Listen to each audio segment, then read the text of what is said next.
ఇది వరకు అంటే 2014లో చంద్రబాబు నాయుడు నేతృత్వంలో కూటమి ప్రభుత్వం ఏర్పాటైనప్పుడు రాజధాని అమరావతి నిర్మాణం కోసం చాలా కసరత్తు చేసింది.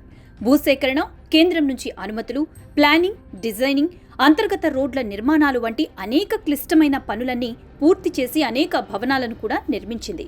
చంద్రబాబు నాయుడు అమరావతి నిర్మాణం తలపెట్టి చకచకా నిర్మాణ పనులు జరిపిస్తున్నప్పుడు సచివాలయం, హైకోర్టు తదితర భవనాలను పదే పదే తాత్కాలిక కట్టడాలని చెప్పుకోవటం, అమరావతి డిజైన్లని మీడియాకు విడుదల చేయటం, రాజమౌళిని పిలిపించి వాటి గురించి మాట్లాడటం, పదే పదే సింగపూర్ విదేశాలకి వెళ్లి వస్తుండడం వంటివన్నీ ప్రజలకు తప్పుడు సంకేతాలు పంపాయని చెప్పొచ్చు.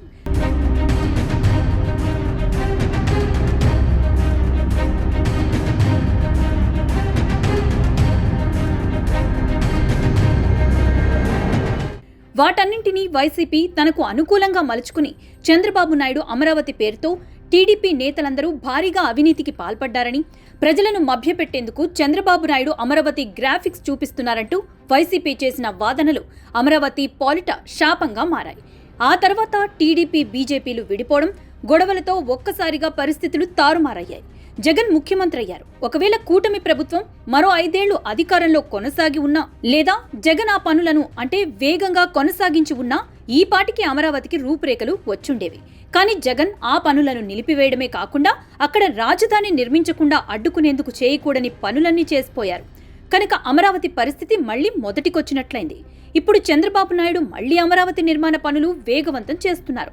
ఇప్పటికే 40 పనులకు టెండర్లు పిలిచామని, ఫిబ్రవరి నుంచి పనులు ప్రారంభం కాబోతున్నాయని రాష్ట్ర పురపాలక శాఖ మంత్రి నారాయణ చెప్పారు. 3 ఏళ్లలోగా అంటే 2028లోగా అమరావతి నిర్మాణ పనులు పూర్తి చేస్తామని చెప్పారు. అమరావతి నిర్మాణ పనుల పురోగతి గురించి ప్రజలకు తెలియజేయటం చాలా అవసరమే. కానీ ఇదివరకు అతిగా చెప్పుకున్నందుకు, అతిగా ప్రచారం చేసుకున్నందుకు ఎంత నష్టం జరిగిందో, ఎంత అప్రతిష్ట పాలయ్యారో మంత్రి నారాయణకు బాగా తెలుసు. కనుక అమరావతి గురించి తక్కువ మాట్లాడుతూ ఎక్కువ పనులు పూర్తి చేయటం చాలా మంచిది.